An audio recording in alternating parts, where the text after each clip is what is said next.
تو طلباء کرام، تیمم کے بارے میں یہ باب ہے، ٹھیک ہے۔ سب سے پہلے یہاں پر انہوں نے بتلایا ہے کہ تیمم کے صحیح ہونے کی کتنی شرائط ہیں؟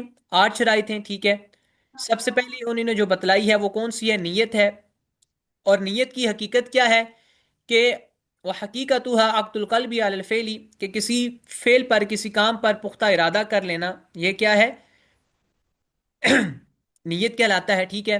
اور نیت کا وقت کیا ہے؟ ٹھیک ہے، تیمم کے اعتبار سے کہ عند درب یدہ علی ما یتیمم بہ، ٹھیک ہے، کہ اس چیز پر ہاتھ مارے کہ جس چیز کے ساتھ وہ تیمم کر رہا ہے، ٹھیک ہے۔ یعنی اس وقت اس کی نیت کا اعتبار کیا جائے گا کہ بھائی اب یہ جو ہے تیمم کی نیت کر رہا ہے، ٹھیک ہے۔ تو اب یہاں سے آگے انہوں نے بتلایا وہ شروط صحت النیت ثلاثۃ، ٹھیک ہے، کہ نیت کے صحیح ہونے کے لیے، درست ہونے کے لیے کتنی شرائط ہیں؟ 3 شرائط ہیں۔ وہ کون کون سی ہیں؟ کہ بندہ مسلمان ہو، الاسلام، بندہ مسلمان ہو، و تمییز، اور بندہ سمجھدار بھی ہو، ٹھیک ہے، بندہ بے عقل نہیں ہونا چاہیے، عاقل ہونا چاہیے، صحیح بالغ ہونا چاہیے، سمجھدار ہونا چاہیے، ٹھیک ہے۔ اور کہتے ہیں نیت کے صحیح ہونے کے لیے تیسری شرط کیا ہے؟ کہ والعلم بما ینویہ، کہ جس چیز کے بارے میں نیت کر رہا ہے اس چیز کا علم ہونا، ٹھیک ہے۔ تو اس کی وضاحت کچھ یہ ہے عزیز طلبہ کرام کہ بندے کو اگر معلوم ہی نہیں ہے کہ میں کس چیز کی نیت کر رہا ہوں، ٹھیک ہے، تو وہ بھلا جتنی مرضی نیتیں کرتا رہے، ٹھیک ہے، تو اب اس کی نیت کا کوئی اعتبار نہیں کیا جائے گا۔ جب تک وہ کسی خاص معاملے کے بارے میں نیت نہیں کرے گا تب تک اس کی نیت کا اعتبار نہیں کیا جائے گا، ٹھیک ہے۔ جیسا کہ مثال کے طور پر 5 وقت کی نماز ہے، اب ہر وقت کی نماز کو اس کی نیت کے ساتھ ادا کرنا ضروری ہے، یہ سب جانتے ہیں، ٹھیک ہے۔ جیسا کہ ظہر کی نماز ہے، تو اب ظہر کی نماز کی نیت کرنا، اس نیت کو حاضر کرنا یہ ضروری ہے، ٹھیک ہے۔ اب بندہ ظہر کے وقت کے اندر بھلے کہتا رہے کہ میں نیت کرتا ہوں، نیت کرتا ہوں، بھائی تو کس چیز کی نیت کر رہا ہے؟ ٹھیک ہے، عصر کی کر رہے ہو، مغرب کی کر رہے ہو، عشاء کی کر رہے ہو، کس کی نیت کر رہے ہو؟ ٹھیک ہے، کس نماز کی نیت کر رہے ہو؟ تو جب تک وہ ظہر کے وقت کے اندر ظہر کی نیت بجا نہیں لائے گا تب تک اس کی نماز درست نہیں ہوگی، ٹھیک ہے۔ اب اگر وہ ظہر کے وقت کے اندر عصر کی نیت کو بجا لاتا ہے تو آپ مجھے بتلائیں کیا اس کی نماز ہوگی؟ بدیہی سی بات ہے، نہیں اس کی نماز ہوگی، ٹھیک ہے۔ تو یہاں پر اس بات کا یہ مطلب ہے کہ والعلم بما ینویہ، کہ جس چیز کے بارے میں بندہ نیت کر رہا ہے، ٹھیک ہے، اس نیت کے بارے میں، اس چیز کے بارے میں بندے کو معلوم بھی ہو، ٹھیک ہے۔ اچھا، یہاں تک عزیز طلبہ کرام 2 باتیں ہوں گی، ٹھیک ہے۔ اب یہاں سے آگے ایک تیسری بات یہ کر رہے ہیں کہ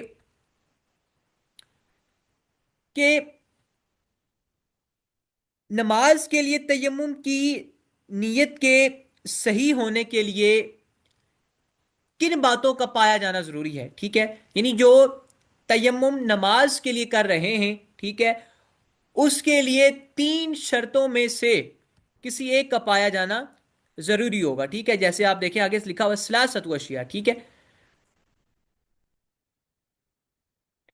فرما رہے ہیں کہ وَيَشْتَرِطُ لِصِحَّةِ النِّيَّةِ التَّيَمُّمِ، یعنی تیمم کی نیت کے صحیح ہونے کے لیے شرط ہے، یعنی کس تیمم کے لیے؟ للصلاۃ، یعنی نماز کے تیمم کی نیت کے صحیح ہونے کے لیے، ٹھیک ہے،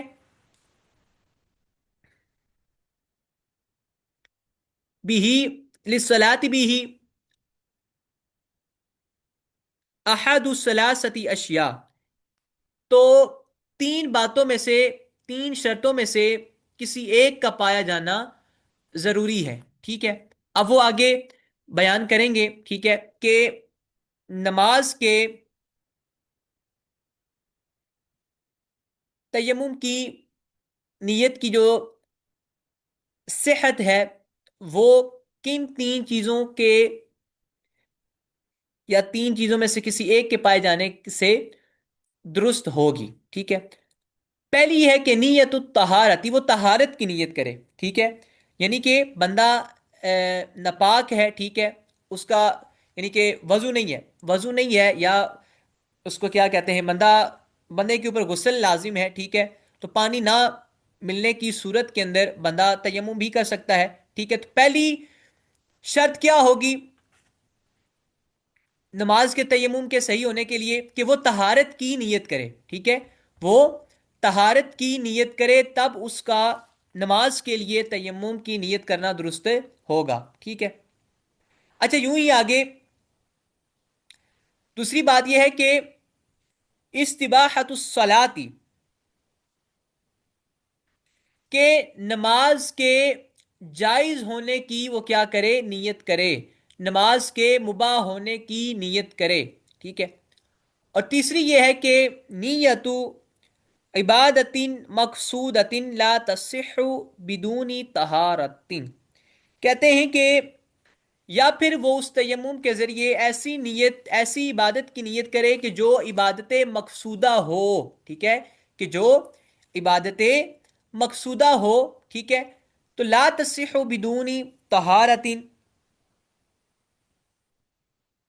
کہتے ہیں کہ جو عبادت مقصودہ یعنی کون سی عبادت ہوتی ہے کہ جو طہارت کے بغیر صحیح نہیں ہوتی، درست نہیں ہوتی، لا تصح بدون طہارت، کہ جو طہارت کے بغیر صحیح نہیں ہوتی، ٹھیک ہے، اس کو کیا کہتے ہیں،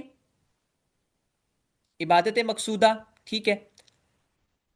اچھا، یہاں پر عزیز طلبہ کرام ایک بات آپ نے ذہن نشین رکھنی ہے، عبادات دو طرح کی ہوتی ہیں، ٹھیک ہے، عبادات دو طرح کی ہوتی ہیں، ایک عبادت ہوتی ہے عبادت مقصودہ، اور ایک ہوتی ہے غیر مقصودہ، ٹھیک ہے۔ یاد رکھیں عزیز طلبہ کرام کہ عبادات مقصودہ سے مراد کیا ہے؟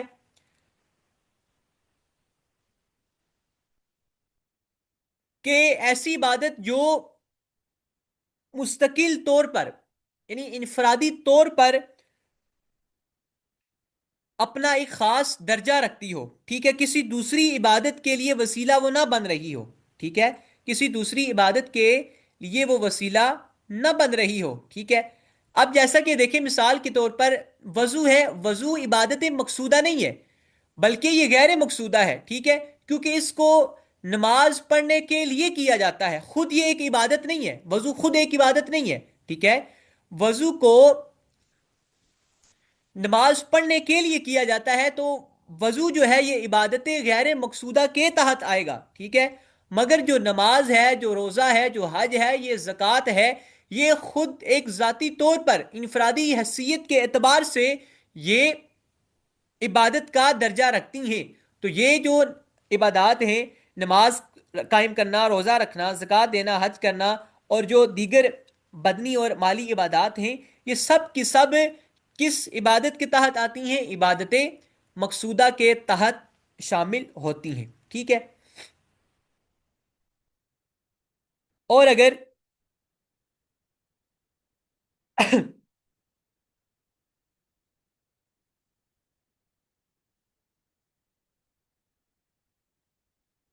جو عبادات غیر مقصودہ ہیں ان کے اندر آپ دیکھیں کون کون سی آ جاتی ہیں؟ وضو جیسا کہ میں نے عرض کیا، ٹھیک ہے، اور اسی طرح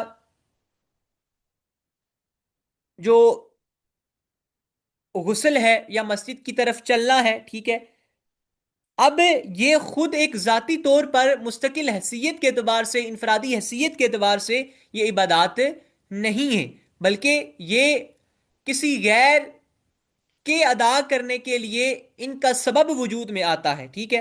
یعنی وضو دیکھیں آپ، جب ہم وضو کرتے ہیں، ٹھیک ہے، تو نماز کے لیے کرتے ہیں، ٹھیک ہے۔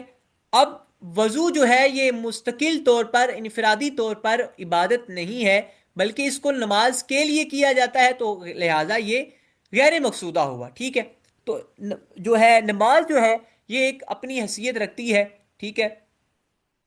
اچھا، ایک اور بات عزیز طلبہ کرام، اصولی بات آپ نے ذہن میں رکھنی ہے کہ عبادات مقصودہ کے اندر، ٹھیک ہے، جیسے نماز، روزہ، حج، زکوٰۃ ہو گیا، ٹھیک ہے، اس میں نیت کرنا شرط ہوتا ہے، ٹھیک ہے، اس میں نیت کرنا شرط ہوتا ہے، بغیر نیت کیے یہ افعال عبادت کے طور پر شمار نہیں ہوں گے، ٹھیک ہے، عبادت کے طور پر یہ افعال شمار نہیں ہوں گے، ٹھیک ہے۔ بھائی آپ دیکھیں کہ جب بندہ نماز کی نیت ہی نہ کرے، ٹھیک ہے، یا روزہ رکھنے کی نیت ہی نہ کرے، اسی طرح جو دیگر عبادات مقصودہ ہیں ان کی اب نیت ہی نہیں وہ بجا لائے گا، تو پھر آپ مجھے بتائیں کہ ان کا جو اصل مقصد تھا، ٹھیک ہے، معین کرنا، ان کو خاص کرنا، ان کی نیت کو حاضر کرنا، جب وہ فوت ہو گیا، ٹھیک ہے، تو وہ پھر عبادت بھی شمار نہیں ہوں گی، ٹھیک ہے۔ اچھا، یہاں تک عزیز صلی کرام عبادت مقصودہ اور غیر مقصودہ کی میں نے بحث آپ کے سامنے کی ہے۔